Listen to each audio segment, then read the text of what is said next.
नमस्ते दोस्तों। तो कैसे हैं आप सब? आशा करती हूँ कि आप सब बहुत अच्छे होंगे और अच्छे तरीके से अपनी पढ़ाई भी कर रहे होंगे।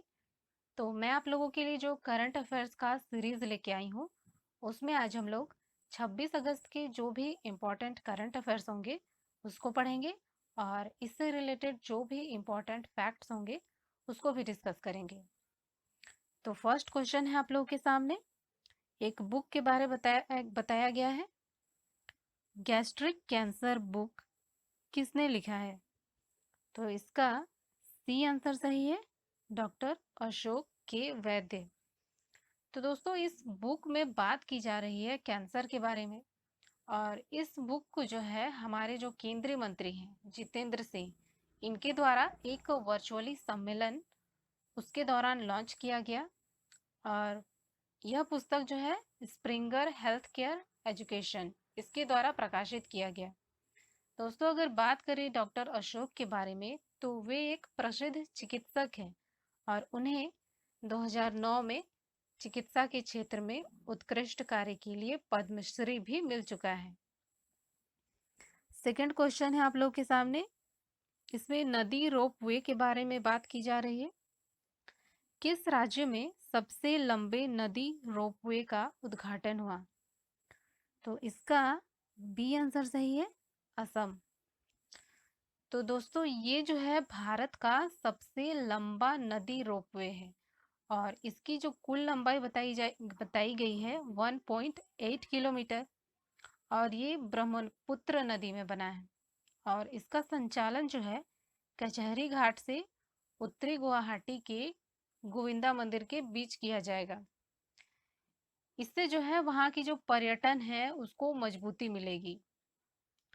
तो दोस्तों असम के बारे में जान लीजिए, तो इसके जो सीएम हैं सर्बानंदा सोनोवाल और इसके जो गवर्नर हैं जगदीश मुखी।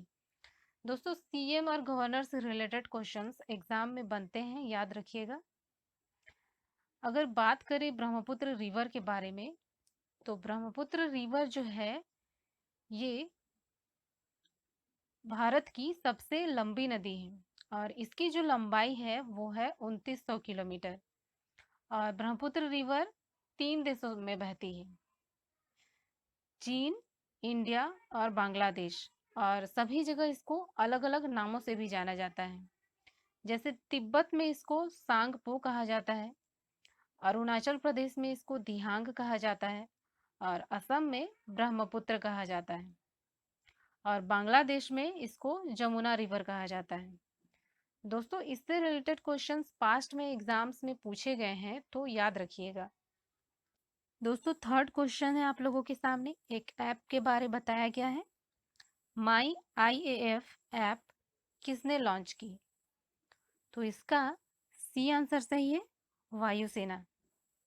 तो दोस्तों हमारे जो वायुसेना प्रमुख हैं राकेश कुमार सिंह भदौरिया, नाम याद रखिएगा इनका, उन्होंने कहा कि जो उम्मीदवार भारतीय वायुसेना में करियर बनाना चाहते हैं तो वे इस ऐप से भारतीय वायुसेना से संबंधित जानकारी प्राप्त कर सकते हैं और इसमें बताया जा रहा है कि इस ऐप को डिजिटल इंडिया पहल के तहत लॉन्च किया गया है। दोस्तों अगर बात करें तीनों फोर्सेस के बारे में तो हमारे जो आर्मी चीफ हैं यानी कि थल सेना अध्यक्ष वे हैं मनोज मुकुंद नरवणे और जो जल सेना अध्यक्ष हैं वे हैं एडमिरल करमबीर सिंह और बिपिन रावत जो है हमारे चीफ ऑफ डिफेंस स्टाफ हैं, यानी तीनों सेना के प्रमुख हैं। याद रखिएगा, इंपॉर्टेंट है। फोर्थ क्वेश्चन है आप लोगों के सामने, महिला ब्रिटिश ओपन 2020 का खिताब किसने जीता? तो इसका सी आंसर सही है, सोफिया पोपोवा। तो दोस्तों सोफिया जो है ये जर्मनी की गोल्फर है और इन्होंने थाईलैंड की जैस्मिन सुवानापुरा को हराकर विमेन ब्रिटिश ओपन 2020 का खिताब जीता और इसके साथ ही ये खिताब जीतने वाली जर्मनी की पहली महिला गोल्फर बन गई है। दूसरी बात, ये गेम जो है स्कॉटलैंड में आयोजित किया गया था। फिफ्थ क्वेश्चन है आप लोगों के सामने, किस देश के आर्मी फोरम में इंडिया पवेलियन का उद्घाटन किया गया? तो इसका डी आंसर सही है, रूस। तो दोस्तों ये जो पेवेलियन है इसका उद्घाटन रूस की जो राजधानी है मॉस्को वहां पे किया गया है। बात करें यदि रूस के बारे में तो इसके जो राष्ट्रपति हैं वे हैं व्लादिमीर पुतिन। और दोस्तों आपको बताना है इसकी करेंसी क्या है। और रूस जो है एक ऐसा देश है जो एशिया और यूरोप दोनों कॉन्टिनेंट में है। और आकार में बात करें तो ये भारत से 5 गुना बड़ा है।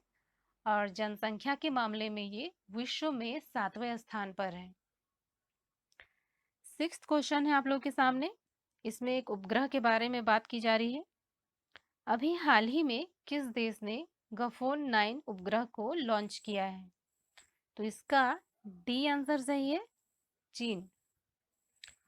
तो दोस्तों बात करें इस उपग्रह के बारे में तो यह चीन का गफोन 9 सीरीज का 5वां उपग्रह है जो पृथ्वी का अवलोकन करेगा।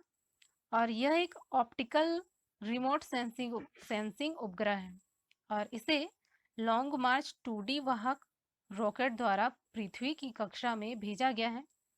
दूसरी बात इसके बारे में बताई गई है कि ये बेसिकली भूमि सर्वेक्षण, शहर नियोजन, सड़क नेटवर्क, फसल उपज अनुमान और आपदा से निपटने के लिए उपयोगी साबित होगा। दोस्तों बात करें अगर चीन के बारे में तो चीन जो है विश्व में सर्वाधिक जनसंख्या वाला देश है और क्षेत्रफल की दृष्टि से ये विश्व में चौथा स्थान रखता है। और इसकी जो करेंसी है रेनमिनबी। और आपको बताना है इसके प्रेसिडेंट कौन है। सेवेंथ क्वेश्चन है आप लोगों के सामने। आर्मी स्पोर्ट्स इंस्टीट्यूट को 2020 के राष्ट्रीय खेल प्रोत्साहन पुरस्कार के लिए चुना गया, ये कहाँ है? तो इसका बी आंसर सही है, पुणे। तो दोस्तों अभी हाल ही में इन पुरस्कारों की घोषणा की गई है और ये पुरस्कार आर्मी स्पोर्ट्स इंस्टीट्यूट को identification and nurturing of budding and young talent श्रेणी के तहत प्रदान किया गया है। दोस्तों ये पुरस्कार ऐसे संस्थाओं या व्यक्तियों को दिया जाता है जिन्होंने खेल को बढ़ावा देने और इसके विकास में महत्वपूर्ण भूमिका निभाई हो। नेक्स्ट क्वेश्चन है आप लोगों के सामने। एक गेम के बारे में बताया जा रहा है। किस राज्य के छात्रों ने कोरोबोई गेम विकसित किया है? सॉरी, छात्र ने।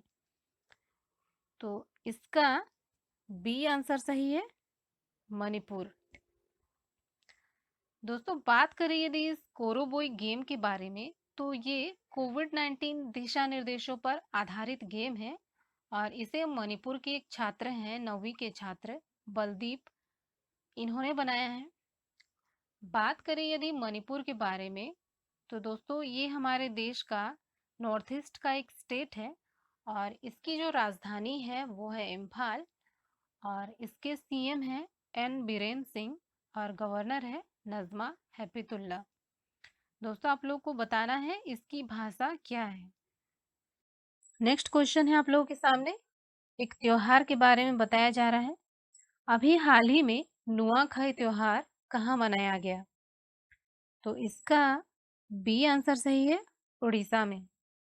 तो दोस्तों नुआखाई त्योहार जो है एक वार्षिक फसल उत्सव है जिसे कि चावल की नई फसल कटने पर मनाया जाता है। इसमें नुआ का अर्थ है नए और खई का अर्थ है भोजन। दोस्तों उड़ीसा के बारे में कुछ बेसिक इंफॉर्मेशन जान लीजिए।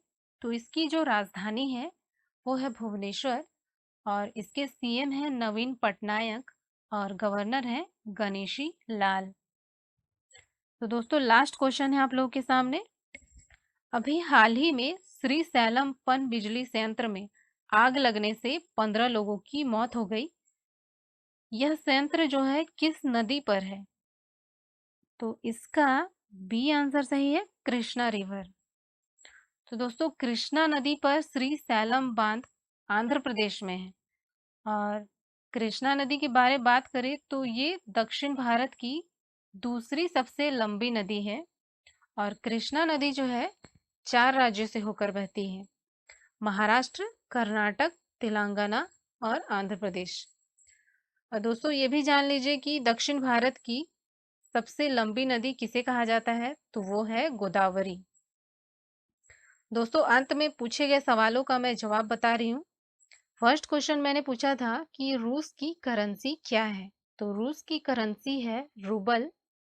और सेकंड क्वेश्चन था कि चाइना के जो राष्ट्रपति हैं, प्रेसिडेंट, वे कौन हैं, तो वे हैं शी जिनपिंग।